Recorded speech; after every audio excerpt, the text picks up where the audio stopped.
What's going on, guys? It's Greg here, aka NYPrepper. It is Wednesday, October 29th, 2025, and I have some breaking news to share with you guys. Right now, it is 15:57 Eastern Time here in the United States, and we have some major breaking news coming in from Russia. So, earlier today, Putin announced that Russia had successfully conducted tests of the Poseidon or Status-6 underwater nuclear armed and nuclear powered torpedo yesterday. And he said that the Poseidon is equipped with a nuclear power unit. All right, so this is the Russian doomsday weapon. And if you're not familiar with the Poseidon or Status-6, this is the weapon that everybody said could create nuclear tsunamis and is equipped with up to a 100 megaton warhead that could basically stay underwater for an indefinite period of time and is completely undetected, and then can strike an enemy's coastline with this 100 megaton warhead and basically create massive destruction at ports and coastal areas and potentially create nuclear tsunamis. Okay. And what's interesting is Putin's announcement about this comes just 24 hours yesterday after the news broke that the U.S. had requested specs about the Status-6 Poseidon, and if Russia did not provide those specs, then there would be some hidden consequences. Okay, so the U.S. officially requested detailed information about this weapon, and if Russia refuses to provide that information, then there will be some kind of a response by the U.S. Also, Putin said today that the nuclear power unit of the Burevestnik, that's the nuclear powered cruise missile that they just tested in Russia, is apparently 1,000 times smaller than a nuclear reactor on a submarine with comparable power. Okay, so it's a very small nuclear engine, obviously, because it's a nuclear powered cruise missile, so you don't need a huge nuclear engine on that. Okay, but this is extremely concerning. Just in the last couple of days, Russia testing two major weapons, new weapons of theirs, the Burevestnik, the nuclear-powered cruise missile, which can stay up in the air for a very, very long period of time, and then the Status-6 Poseidon underwater nuclear-armed, nuclear-powered torpedo, okay? So clearly Russia is not slowing down. They're not interested in peace. And it looks like we're heading for a new arms race, Cold War 2.0. And Putin also announced today that the RS-28 Sarmat will be put on combat duty soon. So if you don't know what the RS-28 Sarmat is, that's this massive new missile that Russia has been testing. It's the largest missile in the world. It can carry absolutely massive nuclear warheads, okay? And the Belgian defense minister was asked if he was afraid that Putin might one day launch a non-nuclear missile at Brussels. He responded by saying no, because then he would strike at the heart of NATO and we would raze Moscow to the ground. Wow, that's what the Belgian defense minister said. And we're hearing reports that Belgium's military facilities are being actively monitored by drones. Flocks of UAVs were spotted over an important military base recently. The defense minister said they were spying on important information about critical infrastructure on the territory of the military facility. Wow, that is very, very concerning. And the U.S. Vice President J.D. Vance spoke about the Ukraine war, and he said that Putin thought that it was going to be a one-week war.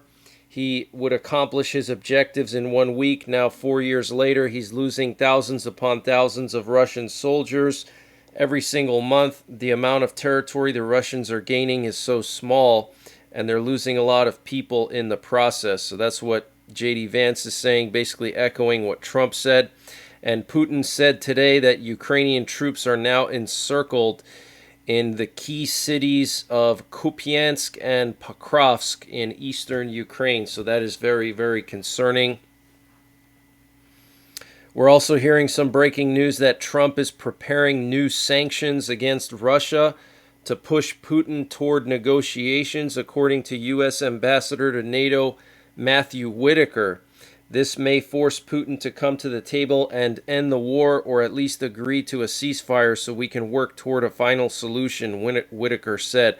So guys, Putin's not interested in any kind of peace, okay? He's accelerating his campaign in Ukraine. He's accelerating his nuclear arms testing, okay? So this is extremely concerning, guys. Putin also officially terminated a deal with the U.S. to jointly destroy 34 tons of weapons-grade plutonium. Wow, okay, so that's another sign that Russia is planning to build up their nuclear arsenal in the coming years. Okay, they were supposed to destroy 34 tons of weapons-grade plutonium along with the United States, and Putin said he's not interested in that anymore. And NBC News is reporting that U.S. intelligence sees no signs of Russia's willingness to compromise on Ukraine, and Putin is now more determined than ever to continue the war. Okay, very, very concerning. And the European Union is now considering banning Russian news media channels like Sputnik and Russia Today. Now, I want to just show you guys what we have going on over the U.S. this afternoon. We have U.S. nuclear forces on high alert again. We have a nuclear war command and control plane that was right off the coast of New Jersey near the Hudson Canyon. That's one of their favorite areas to go. I'm not sure exactly why. I think because of the underwater topography here. There's a massive underwater canyon, and maybe that somehow reflects the VLF signals into the deep ocean better. I'm not totally sure. Or maybe the U.S. subs hang out here near the Hudson Canyon, and they fly right over the subs and then send the nuclear codes right down into the subs. Because the Hudson Canyon is a well-known topographical feature, so the U.S. subs could potentially position themselves close to that topographical feature, and then the E6 would know that the sub is there, let's say during a specific window of time, and then it would just fly over and transmit VLF. But we had over 70 nuclear codes transmitted yesterday, and I think now we know why. Because of that STATUS-6 Poseidon torpedo test, the nuclear-armed, nuclear-powered torpedo, okay? We also have 2 B-52 nuclear bombers airborne, one over Louisiana, one over Texas, another nuclear war command and control plane over the Midwest or the Central Plains, and then a nuke sniffer up in the air over northern Minnesota. Very, very interesting. We also have a U.S. Navy sub-hunter off the coast of Kaliningrad and Lithuania again for probably the third or fourth day in a row, and it's flying really low here, so there must be some Russian sub activity. And then also we had a high priority reconnaissance plane in the U.S. Air Force. There's only 2 of these planes, and it flew along the border of the Baltics and Russia and up into southern Finland last night, and this is the second time they've done that in the last couple of days. Okay, so that is extremely unusual and extremely concerning. And here's Putin talking about the STATUS-6 Poseidon. Okay, what's interesting here, look what's behind him. There's a hammer and sickle right here on this poster. Okay, so Putin still thinks he's in the Soviet Union. Okay, you have to understand psychologically who Putin is. He grew up in the Soviet Union. He was in counterintelligence. He was stationed in East Germany on the front lines with NATO. All right, he still believes that he's in the Soviet Union. All right, guys, if you're looking for an American-made holster, high quality, check out Just In Case Holsters. Use the link in the description down below. It's NYPrepper, and you can get a 10% discount on your order. I have personally spoken to the owner of Just In Case Holsters. He's actually originally from PA, and he's a great guy. He's a U.S. military veteran, and he makes all these holsters by himself, by hand. Okay, so check it out. Great gift for the holidays. And the NVIDIA CEO Jensen Huang said that NVIDIA is going to be building artificial intelligence supercomputers for the U.S. Department of Energy to help the U.S. maintain its nuclear weapons arsenal and research alternative energy sources. Wow, that's like something straight out of Terminator, guys. You remember the Terminator movie? They put artificial intelligence known as Skynet in control of the U.S. nuclear triad to help with quicker reactions in the event of a nuclear war. And basically the AI would auto-launch all the nuclear weapons or some of the nuclear weapons depending on the scenario, basically removing the human element of the nuclear forces.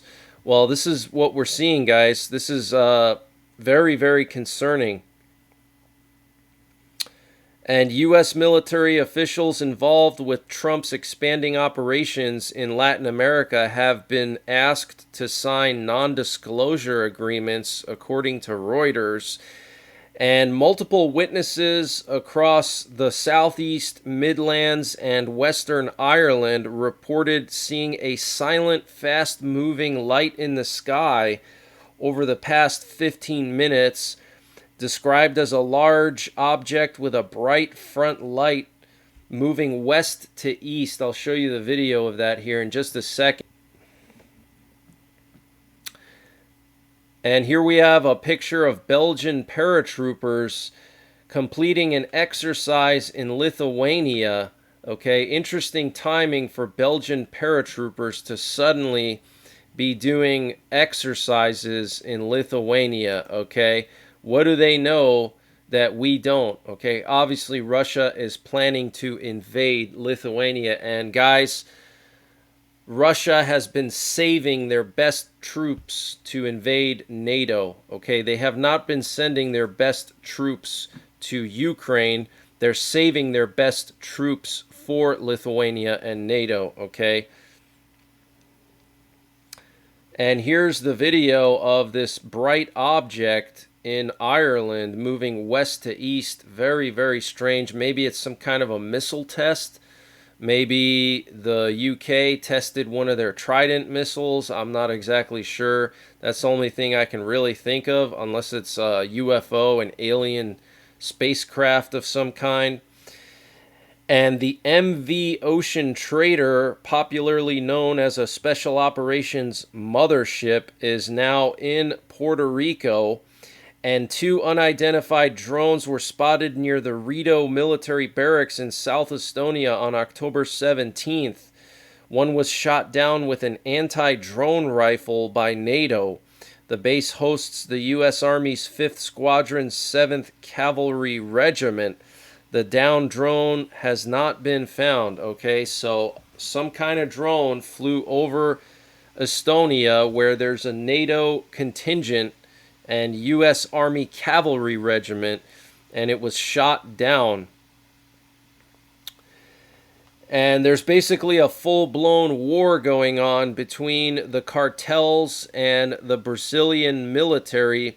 Last night, smoke was seen rising and fires were burning across Rio de Janeiro, the capital of Brazil, as Brazil launched its largest ever raid on a cartel involving more than 2,500 soldiers supported by helicopters, armored vehicles, and drones against the Comando Vermelho, a Brazilian criminal organization engaged primarily in drug trafficking, arms trafficking, irregular warfare, and narco-terrorism. So very, very serious situation there in Rio de Janeiro. I wish I could share the footage here, but unfortunately, because YouTube sucks and they ban everything, I cannot share literally anything at all. That's why I can't share hardly anything in these videos anymore, and you get just basically flights and some clips like this, because that's the only thing I can literally share on YouTube anymore, because they say everything is misinformation and old footage, fake news, disturbing footage. So unfortunately I cannot share that with you. And the Public Defender's Office of Rio de Janeiro is reporting that the death toll from yesterday's large-scale police raid has risen to at least 132, including 128 suspects and 4 police officers and soldiers. So 4 Brazilian soldiers and or cops were killed, and 132 so-called suspects of this cartel were killed in this big raid yesterday.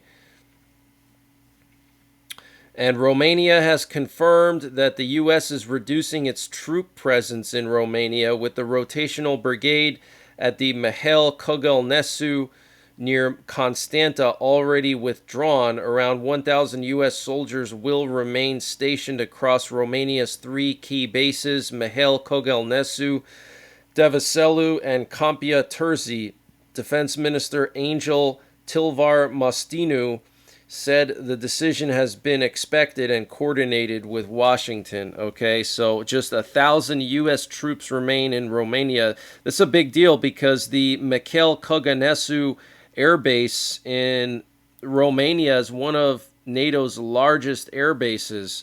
Okay, aside from Ramstein, and there's also a huge base in Bulgaria, obviously in Italy as well, Aviano.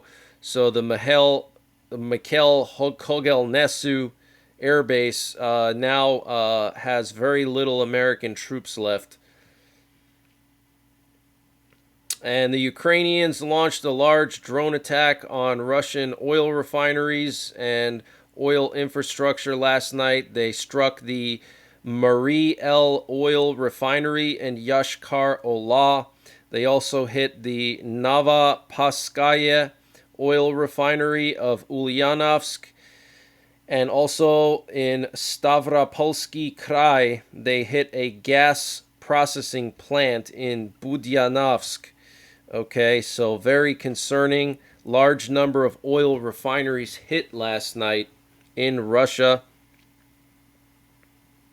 And Ukraine has closed its embassy in Cuba due to the country's support of Russia's war against Ukraine and for Cuba supplying the Russian army with manpower. So Cubans have been going to Ukraine to fight alongside the Russians in the Russian army or as mercenaries.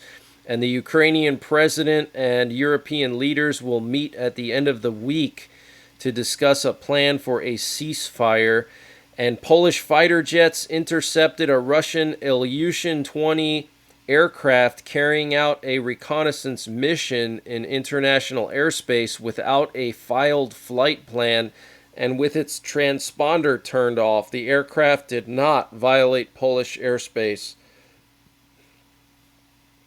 And Trump plans to meet Hungarian Prime Minister Viktor Orban on November 8th, likely in Washington, to discuss Hungary's reliance on Russian oil. And the White House reportedly pushed the Navy to use live 2,000-pound bombs instead of dummies during the Navy's 250th anniversary show in Norfolk so Trump could quote-unquote see explosions. And Trump said yesterday that it's unfortunate that he is not allowed to run for a third term.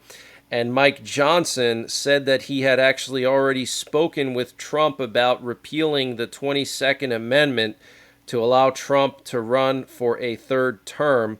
But apparently they agreed that it wouldn't be practical and the timing would not be enough. And yesterday, Israel launched airstrikes on Gaza because apparently Hamas militants were targeting Israeli forces stationed in Rafah in southern Gaza.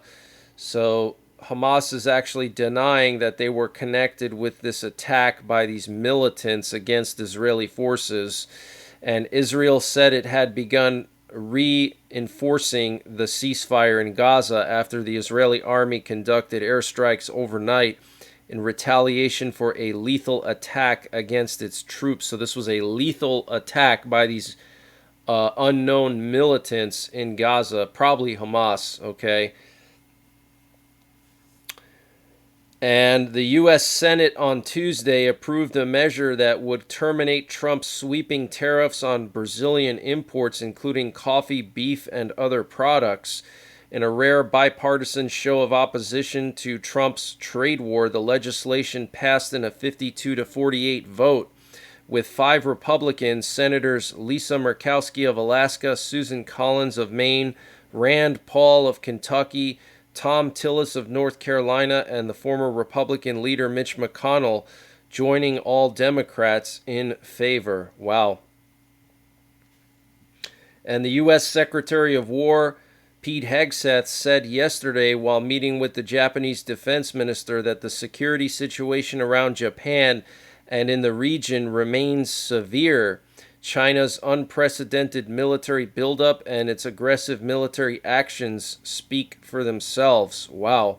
And monkeys used for hepatitis, herpes, and COVID testing were shot and killed after a truck carrying them overturned in Mississippi. I was going to say Minnesota. Mississippi. The monkeys were said to be 40 pounds and aggressive to humans. Well, I wonder why they're aggressive, because they're being put in cages and injected with the nastiest viruses on planet Earth. I would be pretty aggressive too if somebody locked me in a cage all day and was sticking diseases in me. Okay, so I mean, it's just really disgusting to hear that we are still using monkeys to test viruses. Why can't they use rats or some, pest? I mean, monkeys are kind of cute, but very, very concerning situation. And this actually happened here in Pennsylvania on I-80, not far from where I live, actually.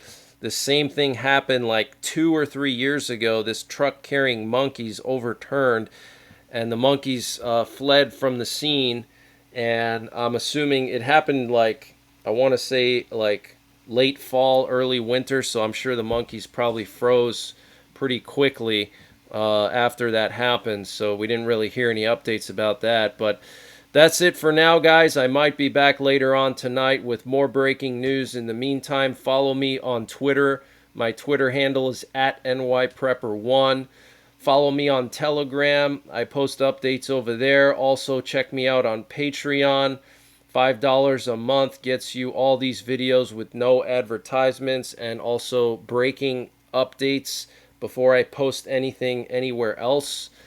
And until the next time, take care, God bless, and don't forget the 3 Ps. Prepare, practice, and persevere. And this update was sponsored by EMP Shield. Guys, EMP Shield has created a special discount just for you, the listeners of the NYPrepper channel. If you go to empshield.com and use the promo code NYPrepper, you can get 15% off your entire order. And why do you need an EMP Shield? Well, this is a special device to protect your vehicle, your RV, your solar generators, your radios from an electromagnetic pulse, which could be caused by a solar flare or potentially a rogue country like North Korea detonating an electromagnetic pulse weapon over the United States that's mounted onto a satellite. So protect your vehicles, protect your RV, protect your radios, protect your generators with an EMP Shield. Use my promo code NYPrepper to get 15% off. Installation is super simple. This is a veteran-owned business, 100% American-made, and the EMP Shields have been tested by the military, okay? And free shipping is included to the entire continental United States. And the link and the promo code are in the description below this video.